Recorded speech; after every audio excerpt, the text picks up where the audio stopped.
Well, testing has been all the talk, but the vast majority of Houston area residents with COVID-19 symptoms are not getting tested for it. That's according to a startling new Rice University study.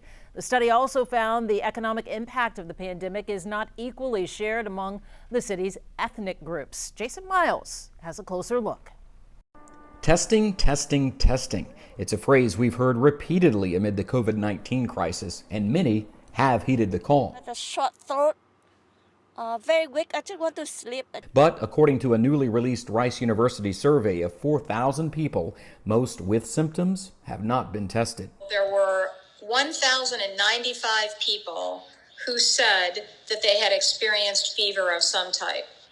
Amongst those 1,095 people, only 115 got tested. Statistics professor Mary Lynn Miranda is also faculty co-director of Rice's COVID-19 registry, which is built upon a database first developed after Hurricane Harvey to gauge its health and housing impact. Now it's helping with COVID-19. It's further evidence that when our health departments are saying we need the resources, we need the support to test more people more quickly, they are absolutely right about that. Anxiety appears to be a major issue as well. 23% of those surveyed reported moderate to severe anxiety. And among that group, 22% are first responders or healthcare workers.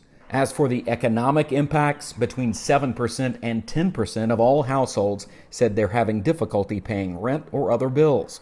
But it's significantly different among ethnic groups. About 5% of whites are saying they're having difficulty paying rent. And for non-Hispanic blacks, it's 16% who are having difficulty paying rent. And for Hispanics, 14% who are having difficulty paying rent. A major commonality, according to the survey, is a willingness to help slow the spread. It shows a vast majority of people are participating in social distancing and other measures. In Houston, Jason Miles, KHOU 11 News.